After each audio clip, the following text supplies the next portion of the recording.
To be honest, I don't really know how or why I got Need for Speed Underground 2 back then. I mean, I must have been about 10. I guess, as with many games back then, my father probably bought it for me because he always loved cars, and he has this special car he loves a lot. And yeah, I played a shit ton of it as a kid, and to be perfectly honest, I still do. It is now October, and next month the game will celebrate its 20th birthday. 20 years have passed, and I still play this game, and so many remember it still, and very fondly at that. So let's take a look at it once again, to see if it is more than nostalgia making this game good, and if it is still fun even today. Alright, what's Need for Speed's biggest thing? Most important aspect? Cars. And to be perfectly honest, I don't care for them that much. I have almost no knowledge of makes and models, only know quite basically how they work, though probably still more than the average person to be honest, but I'm just no car guy. However, look at this. It is beautiful. It is one of the prettiest cars I know. I love it, and I fell in love with it the second I drove it for the first time in Underground 2. The sounding exhaust, the round feminine body contrasted by the sharp lines of the lights, how it smiles, it is just so pretty. And after having to give it back to Rachel after like 10 minutes, I was determined to get it back. And in this playthrough, just as it was with every other playthrough before, my whole motivation to play is coming from the need to have this car. Sure, I could just get it in the main menu and drive around in free roam, but that's not the same, is it? So all we can do is start out with, yes, a Miata, and hope for the best. And I gotta say, while that little thing really did its best to keep up with the big boys, it really struggled in the end. Even with all the available modifications installed, it struggled to keep up at the point in the game where the 350Z was so close to being available. And as it always does, the vicious cycle of a new car available at the dealership message popping in, me driving there, seeing it's not the Nissan, being disappointed, grinding more races, doing another URL, new message popping in, and, you guessed it, me being disappointed ensued. After a while I got so frustrated, especially with my struggling Miata, that I got another car to bridge the gap. Sadly, I chose the TT, which not only is fucking ugly in its first generation design, but also success. But then, it was there. The message I had been waiting for. I drove to the dealership and oh my fuck, it's not... oh god. I don't think it's illegal to have a light on, but I don't want to risk it, so I was just hiding from the cops. Like a real Need for Speed player. Need for Speed has this nice blend of being a number go up, the higher the better tuner, but also, I really have to not look at the camera, but it also has this nice little tuning feature where you can go into more detail and control the ECU and the drivetrain and I don't know, the suspension and whatever, and it's a really cool feature, and I think it's not too shabby for a game from 2004. Even though I didn't really care for it as a child, the dyno run and in-depth tuning section is a huge part of my routine now. And as I said, it's quite in-depth for a game this old. Not only can you change, I would say, all the necessary settings for your car from A as in aerodynamics to Z as in suspension, but you can do it specifically for different race modes and even test it directly out of the garage and even change the settings while you're doing a test run on the track. That is seriously impressive. If only it had been enough to not make me hate manual shifting for almost a decade. It was actually Forza Horizon 3 that made me reconsider my stance on shifting in racing games. As a child and teen, I always used automatic shifting. On the one hand, because I only used controllers and keyboard and mouse, and owning a real shifter with pedals and a steering wheel could have maybe made me change my ways, but on the other hand, I was just ass at it.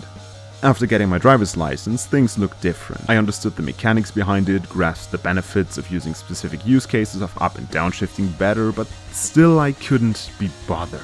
However, when Horizon 3 came along 3 years later, I almost immediately changed to manual shifting. Replaying Underground 2 for this video, I realized the simple reason why it took so long.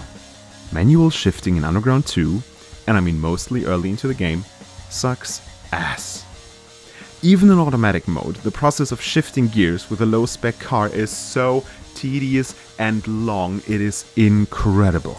I get that they want there to be some kind of gain in shifting time over the course of the game, but this is just ridiculous.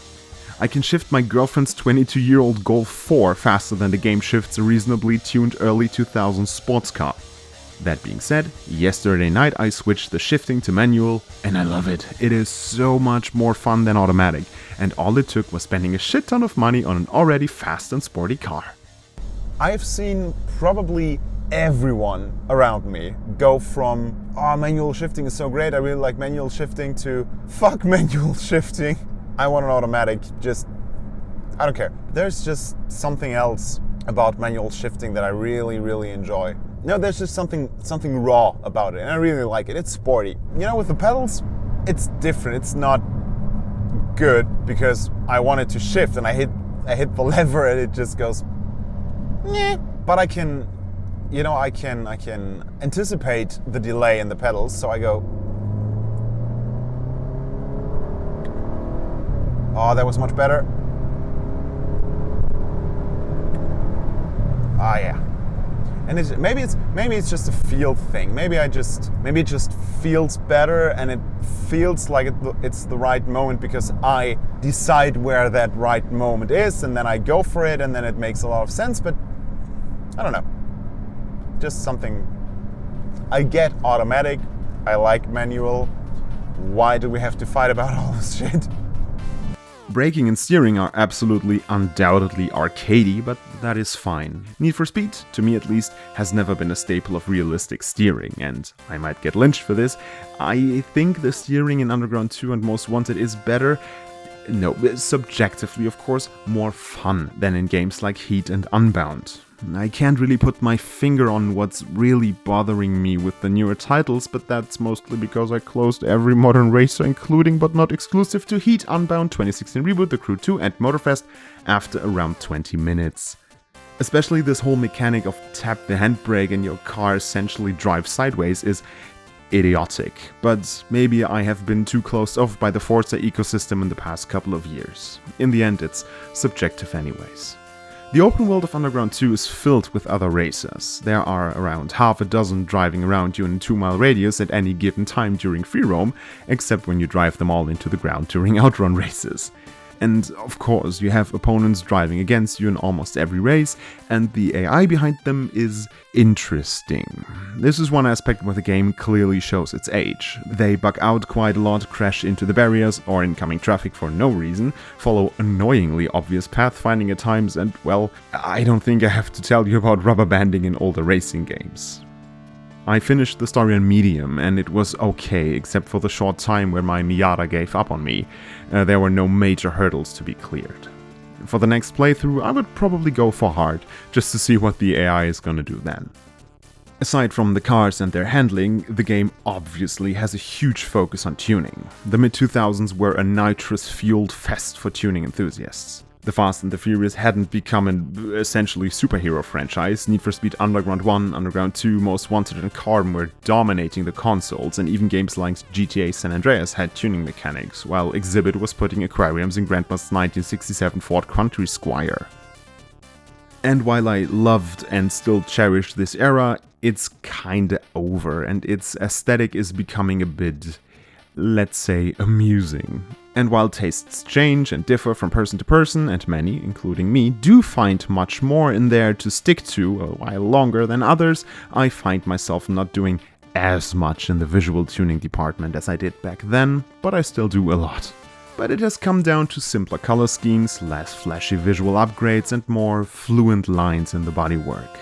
I might have opened up a few problems with getting a high star rating, because apparently you have to have a roof scoop, or better yet, 2 of them, but hey, I can just buy them, take a pic, and then just take them off again.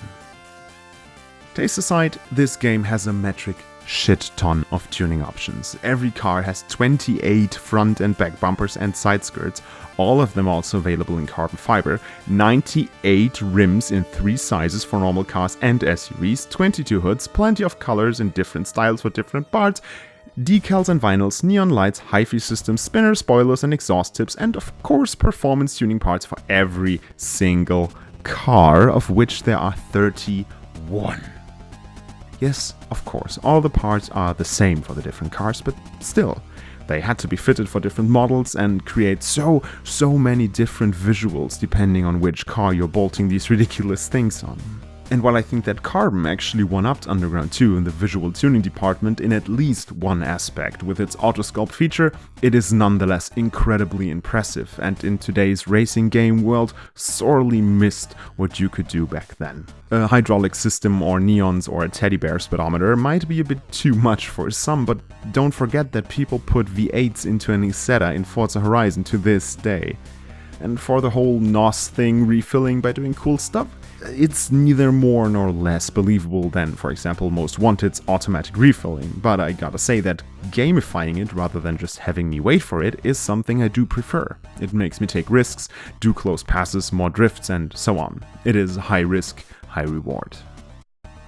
Another aspect of the game blessed with variety are the races. There are 7 race types, namely circuit, sprint, drift, downhill drift, drag, street cross, outruns and URLs. And well, there's not much to say here. A good variety of race types makes for a diversified experience, and that is great. I mean, sure, downhill drifts are just drifts, and every sprint is a drag with manual shifting enabled, and street cross isn't really all that impactful if your car can't brake and you're mostly at the front anyways, but still, Underground 2 manages to make the different types of races feel valid and essential, and I don't think I'd kick any of them out of the game, except for maybe those overly annoying 90-degree and less angled URL tracks at the airport. They are just annoying. Why do I like driving around at night? There are many possible answers, but 2 quite big ones I think are either I like it because I like Underground 2 a lot and you drive around at night in Underground 2, so I try to mimic it. Or it's actually the other way around, and I like Underground 2 because I like driving around at night, which still doesn't answer the question of why I like driving around at night. But you know, I'm from a small German town in the middle of nowhere, close to the Dutch border, and we don't have much except for fields and nature, and I love fields and nature, I really do, but I remember this part from my driving tests. Nope, not gonna do that again. And there's not much to do, especially at night, especially when you're a teenager, well, not a teenager, a late teenager. So what do? You get in your mom's car, you get in your dad's car, and you drive around and just explore what's there to explore. And Underground 2 sure knows how to make exploring interesting. One of its biggest one-up factors, setting it apart from its predecessor and opening up a can of worms for the rest of the series, has to be its free roam mechanic. Getting called while you're just cruising around town with some hints as to where the next super hidden streetways will take place is such a cool way of making the world more lively and believable. I just read an article where it was mentioned that Underground 2 was criticized for making the player drive around unnecessarily to get from one event to another. And while I guess that quite a few people will criticize this even today, I think it's exactly the right amount of realistic in a game like this. Is it annoying to have to drive to the top of Jackson Heights to do one goddamn sprint? Obviously, yeah. But then again, if the rich kid living in the manor up there wants to lose a few $100 to me, I'm not complaining about my commute. But I get it. Most Wanted did it best. You have the option to drive everywhere, but you're not forced to. I never played Underground 1, and I don't think I could now because of its lack of an open world. And I actually think that Pro Street's aversion from the open world formula was not only the reason why it really wasn't as successful as the big 3, but it also marked the beginning of the end for Need for Speed's golden age. Anyways, this game still looks good, mostly. Yeah, there are definitely some incredibly ugly textures and models in this game, and while the car's models are reasonably detailed, even today, you can't deny it its age. But I don't think that this is a valid criticism. On the one hand, that's because what is the game supposed to do? It is 20 years old. I mean, there are high-res texture mods and stuff, but I'm not into that. On the other hand, and this is where it gets interesting, its visual style didn't age a day and is still so appealing. Yes, I know, having it set at night helps quite a bit because shadows and stark contrasts help hide imperfections, and for most people, just look better than a well-lit and flat scene. That doesn't hide these sometimes a bit annoying streaming issues though. But up close, especially the inner city is so detailed and lovingly created with thought and care put into it. If you throw some nice textures and lighting over it, it will look like new. There's a car behind me, I don't want to distract them. There's literally no one here. Why do I have to wait? Oh god. This city and its potholes, holy shit. The different areas of the game have very distinct styles and color palettes and gradually change from, let's say, the top to the bottom. Jackson Heights is upper class, stark contrasts, green rolling hills, colorful mansions. Beacon Hill borrows that colorful atmosphere and adds bright neon lights on top of it. The city center fights against the creeping brown and dirt coming in from under the highway, with the casino lighting up the night sky, but El Norte being a sign of what's to come in Cole Harbor. The highways with their thick and high walls not only help the game stream the open world more fluently, but also allow the transition between the different parts of the city to be more realistic.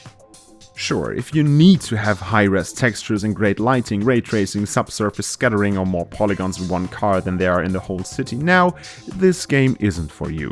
But so are all games from that time, and I think you'd be missing out on great display of style over substance, even if it looks a bit dated. Which brings me to a funny little oopsie of mine.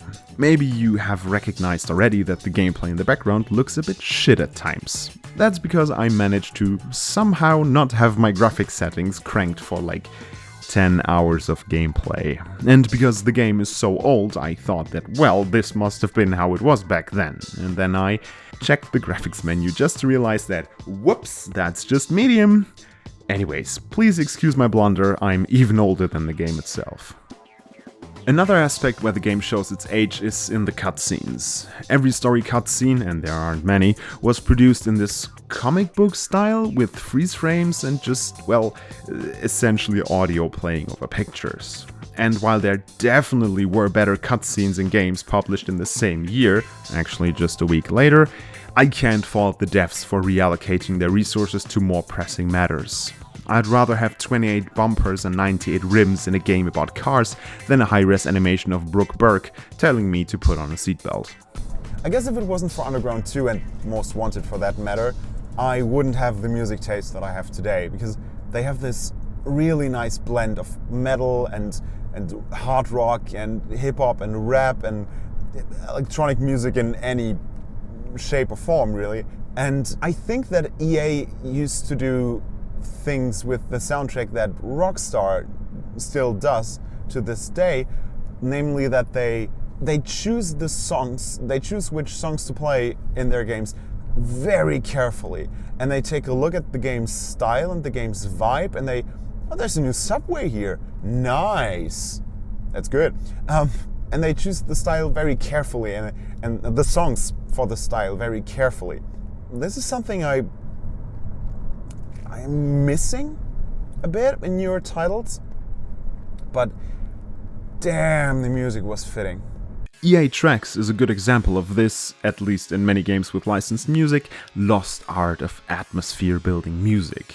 Even though its functionality is quite basic, being able to select which songs play in which scenario, the effect is super important for the vibe of the game. Fast, heavy songs with intense rhythms and vocals play during races or in free roam, while slow, relaxed, hip-hop beats play in menus or shops. I tried time and time again to switch it up a bit, have the shop music run during races, the race music run during tuning, or just everything turned on, but it is not the same. It just does not work. What's also kinda weird is that there's no music during drifts. I get it during drags, but why drifts? The songs itself are obviously peak mid-2000s. From Rise Against to Mudvayne over Exhibit to Paul van Dyk, this game has it all. There's definitely a bigger focus, not a total focus of course, but a bigger one on a bit more diverse songs and artists than in, let's say, Most Wanted, which focuses a lot more on heavy metal and the likes. But I guess that's due to its setting, with Underground 2 having this neon lights at night, electronics and modern city vibe, while Most Wanted is gritty, hot and dirty, much like metal music.